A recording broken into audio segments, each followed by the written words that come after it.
Oh yeah, that's right. We're out again. We're at a new spot, and it's kind of funny because we can hear the squirrels. You hear them? Yeah, you can hear the squirrels running over our heads, which is really cool. Either they are not welcoming us or they are welcoming us, but either way, we're gonna be your neighbors tonight, guys. So stay tuned. We're gonna get our hammock setups. Are you sleeping in a hammock tonight? Yep. Yeah, we're gonna get our hammock setups set up and make some food. It's a quick overnighter for us. We have to work in the morning. It's a little chilly, but not bad. So Steve didn't bring much. He's actually going really light tonight because he doesn't think it's gonna get too cold and we have to be up early. But I'm a cold sleeper. Nope, I'm a cold sleeper. That's just how I am. I go to bed hot, sleep cold. But anyway, we're here. Let's do this. Steve's over there cutting wood for his stove. He's got some tamales. If you guys haven't had the tamales, they're so freaking good. This time I actually went with the chili sauce ones because the hot, it's just too damn hot. It's too hot? Yeah. Oh heck yeah. I brought my Grand Trunk Funky Forest tarp, and you know what? I'm not using it tonight. I got my thermal on. Probably won't need that tonight. I'm hung up here. I've just got my my ridge rest and just my sleeping bag. I think I'll probably be fine with just that. Here's dinner for the night. Bear Creek grown up mac and cheese, beer and cheese flavored. Some jalapeno cheddar brats. And this is the cook kit. I'm using the Brennerle stove. Gonna enjoy a nice beer. And yeah, that's really it. Breakfast tomorrow on the way out is a Wide Awake Coffee Company. If you've ever had these are amazing. This is the hazelnut, one of my favorites.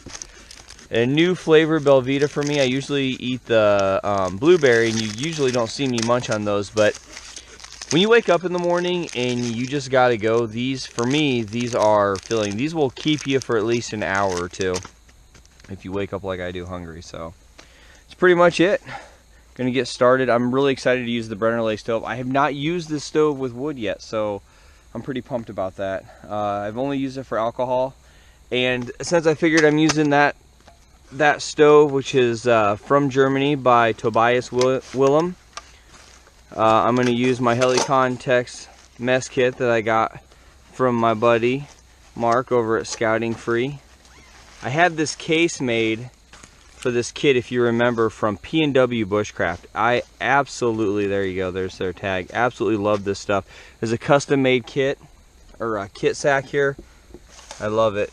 My Helicon Tex mess kit is a Swedish, I guess they're the Swedish mess kits, real similar to that design, but this is stainless steel.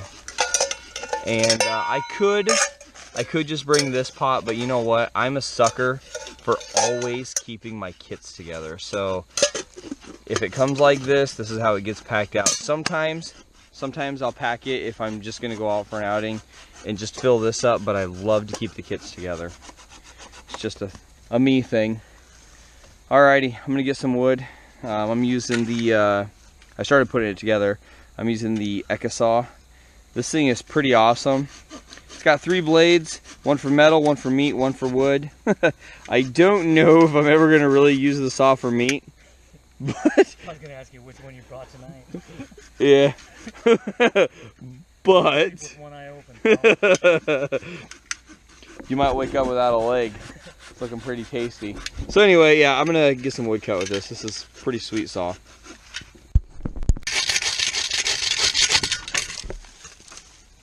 Nice.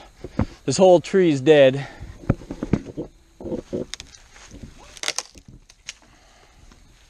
Might just start taking sections off of it as we come here.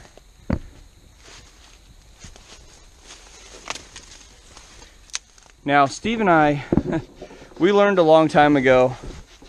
Now, you know, they always say to use dead standing wood whenever you cut, or whenever you're going to use a wood stove. Now, in this area that we're in, we've learned for sure that even though this stuff right down here Looks really appetizing, and it snaps so good. I think when we come here in the wintertime, it's pretty decent. But like in the summertime, when you come here, this stuff is nice. It breaks great. Here's the problem. It burns like garbage. It burns like absolute crap. And it smells bad. It's because it's the stuff that's been wet, it's been dry, it's been wet, it's been dry. It's trash wood. These woods, even in the summer, are wet like half the time. Oh yeah, oh yeah. But it's just, you know, we learned that lesson, and it sucks. You can't tell this very well, but Steve and I are actually on a pretty steep hill. So what I've done is I've gone ahead and I've cut into the ground here. It's super soft soil here, so I cut into the ground. I'm going to set the stove up here, that way it sits nice and even. And then naturally when I'm done, I'll just cover this all up and no one will be the wiser. So it's very, very important, and sometimes I don't make it as important as I probably should, that you have a really good base lay for a stove if you're using a stove out in the woods. All right, there we go. Steve's gonna try. I've never seen anybody use one of these little gasifiers in this fashion. Now this is a TLUD stove. Gasifier stoves are top light updraft stove. So he's gonna try something a little different here. He's going to. I'm not gonna sit here and record him the whole time, make him nervous.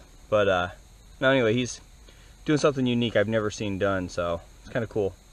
You guys know how I feel about stoves, so I dig it. I dig it. So this is the Brennerle stove. I really like the way that they've designed this. I've got dirt all over on me. Oh, well, I'm out in the woods, that's what happens. I really like the way that it's designed to snap in to the case itself, and then it just doesn't go anywhere. So, and the case is machine washable. So there's the stove.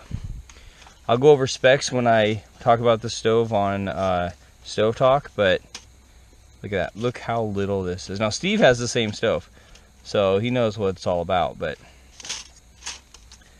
when you do this, you open her up. These are the pot stands or the trivets. Got a couple options inside here.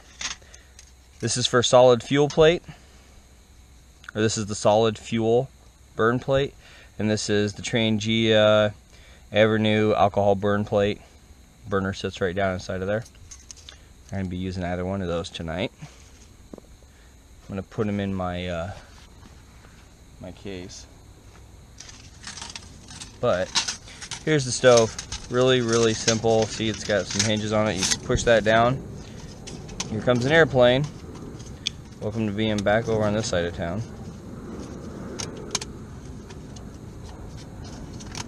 Pretty simple. See how I did that? I just pushed those down into there. Now on the sides here, when I was doing that, there's little tabs that these pop in, and that's it. So bring it up, and what I'll do is I'll go ahead, I'll light the fire on the inside there, and then when I put these pot stand in there, it'll hold the stove even more so. So that's pretty wicked. The thing is when you look at it, you're like, oh, it's a thin gauge steel. Yeah, you're right. It is flexible this direction, but it's not flexible that direction. It's really something. First time I saw a stove like this, I actually saw it on another YouTube channel, and I was really, really impressed with it, but I wasn't completely sold on it being as thin as it is until I saw it in use. It's pulling air in the base like no other.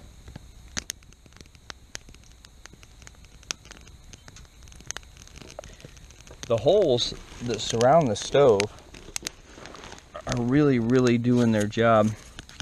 I can see, I'm not going to put my camera above it. Dude, look at this. This walking stick is on my camera. He's back. Same one. That's a different one, I can tell. Shut up. I guess I got a buddy. He must be lonely out here anyway. I can see the actual draw from the oxygen coming in. I can see the way it's wicking the flames up and throughout, and you can kind of see probably on the camera in this area here. That is super cool. Now I want my fire to die down a little bit before I start cooking on it, before I put my pot stand on there, but it's just, man, it's a torch.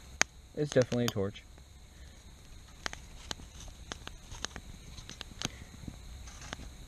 That is so cool. So once again, this is the grown-up mac and cheese. Freaking airplanes.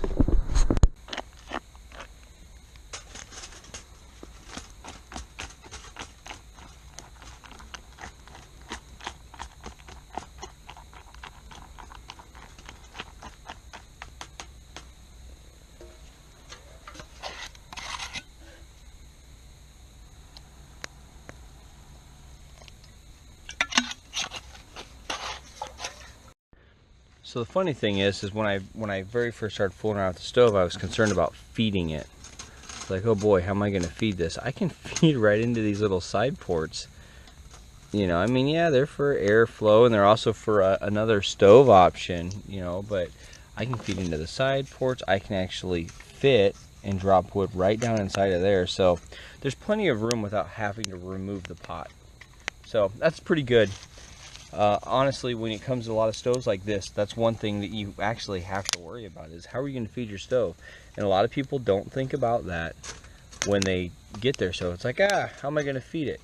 Do you constantly want to do this? You constantly want to remove, put it in there. I have to knock it down anyway, but you know, pick it up, pull it, pick it up. No, you don't want to. You will, but you don't necessarily want to. And I like this, being able to angle some of the wood down in there. That way it will burn.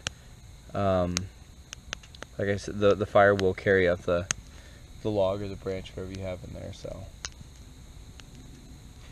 it's a little distracting when the squirrels take off over our head, because leaves like will fall in this long path and trail. It's kind of cool though.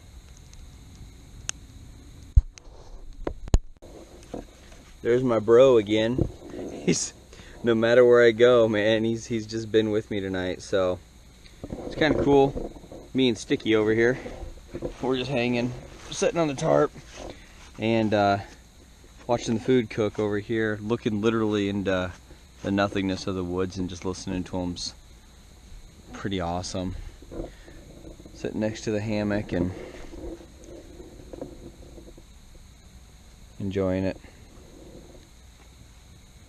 And now we're going to enjoy this. This is the Deschutes Pacific Wonderland Lager. It's one of my favorite beers. Oh yes. Just sitting here while it's cooking. I'm just going to let it boil. Let it cook down. It smells absolutely amazing. Can't wait for it to all soak in and get creamy.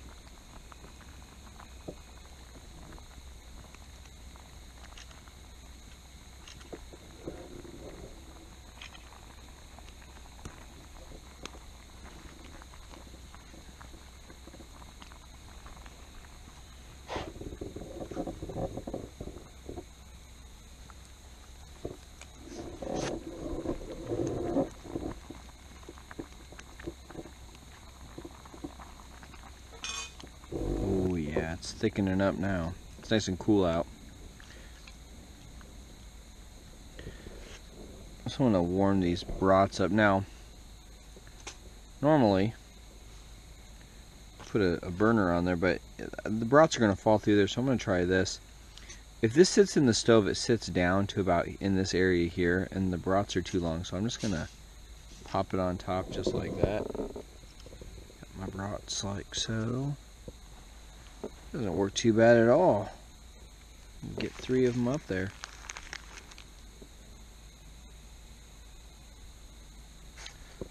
Lovely.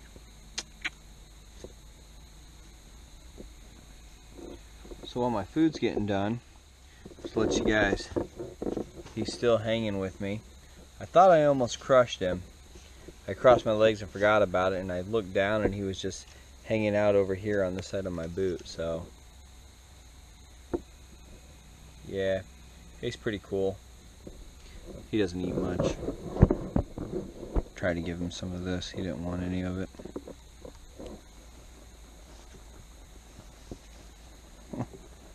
Get up, man. There you go. You got it. God, you're cool. But you can't hold on to anything. Still hanging out over here. He's just... man.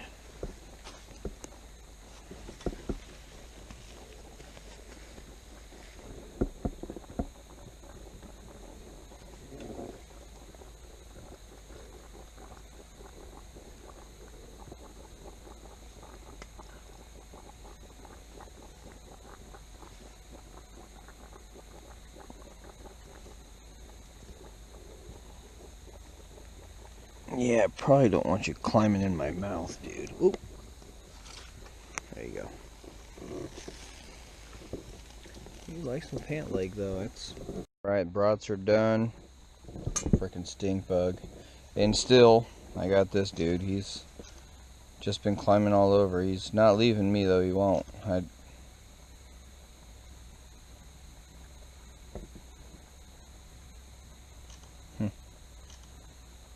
Oh well.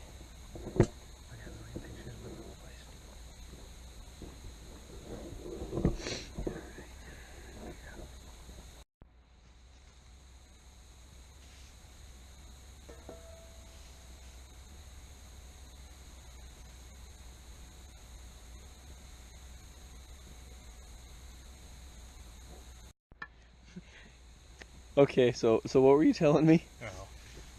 You must be talking about when I was telling you that I can remember opening up a can of chili with a tire iron. You found that funny for some reason. Well, yeah, because... How did Obviously, it happen? a P38 would be really handy right now, but, you know, a knife works alright. And then I was out on a four-wheeling trip, and it was so late by the time I got out there, which is like the story of my life. It's always dark and late by the time I get to where I'm going. And all I could find handy was a tire iron to open up a little can of chili. It worked. It was pretty messy though, but it worked. Now they got the nice little pop tops on the chili. It's great. I usually always try to grab a pop top. I know. No hassle. I mean, how great would it be if like every single can was just a pop top? It'd be great if that can was a pop top. I know. I got a tire iron. Alright, go get it. Deal. Won't be asleep by the time you get back. Sure. Ooh, your stove's gasifying. No, I've seen it earlier. Doing it better now. Yeah. Alrighty, as always, here is the first bite rule.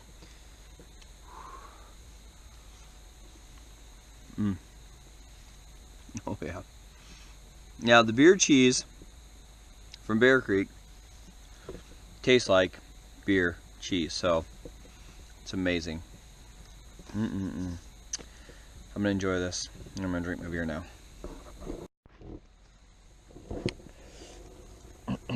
Oh, that's good. So, using the solid fuel plate as a grill plate actually worked out really well. The brats cooked wonderfully, and it was no mess. You know, I mean, it's no mess. The stove performed superb. I honestly didn't even have to pull out my pocket bellows to feed it. Everything is burning down in there to coals. I didn't even have to scrape the ash pan like I thought it was going to. I think that the amount of holes that go throughout the stove work really well. I also think that the larger holes on the other side, which are actually meant for, a gas stove hookup, work really well to feed small twigs in. So this is really cool. And, you know, this is what I'm just chilling. I'm dirty. I'm out in the woods, and I'm happy. I'm drinking good beer with a good buddy, eating good food. So You know, playing around with the stove is obviously fun. But this is field testing. This is what field testing is all about. And when you field test a stove, yes, it's about eating. And sometimes it's about eating good. Simple meal, you know, the grown-up mac and cheese, some brats and some beer. But seriously, stove testing is amazing. Steve's over there. He's cooking his water. Well, he put water in there and he's heating it up to clean his pan out. Thought I heard it sizzling. Is that stove still going? Oh yeah. Pull it. Can you pull that up or? On the originals, except for I just threw one in. Yeah, just one. So there's the ash left over. So I broke the stove down. It's really simple. You just push the center down and that's it. I mean, you're talking about a stove that's super easy to take along with you. That's the ash right there, guys. That's it. I mean, that's nothing. Tobias Willem, you, my friend, have done a phenomenal job with this stove. Absolutely phenomenal. You guys will be seeing more use of this stove. I know it took me a while to get, to using it, but you know what? I was in the process of moving and getting everything set back up, but I told myself next opportunity I had to get out with my buddy, I was going to be using the stove, so there we go. I like it. I like it a lot. Really, really well made. You really put a lot of thought in it. Yeah, I got a little bit of cheese on it, but I can wipe that off. No big deal. So let's pack it up. So here's the stove all packed away. Look at that. And nothing flexed. It's still super flat. I've got the tripod at a weird angle here. At any rate, I'm not concerned about any bending, warping, flexing, anything like that. I have some other thin stoves like this. The Bushcraft Essentials ultralight stove is thin gauge stainless steel, stainless spring steel, and you know what? It works great. So I'm not concerned one bit about this stove. Just wow, it still just boggles me on how thin it can go and how lightweight it is. And the case is fancy schmancy where it just snaps all in together. Oh, and by the way, this is not just the stove. This is everything that comes with the stove. This is the entire kit. And I'm just going to put it right in its case. I dropped my camera because that's what I do.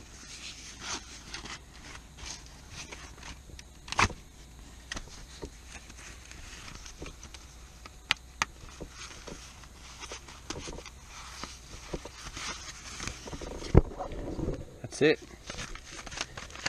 Good to go. Alright everyone, well this is us packed up, getting ready for work. We made it back down to the cars.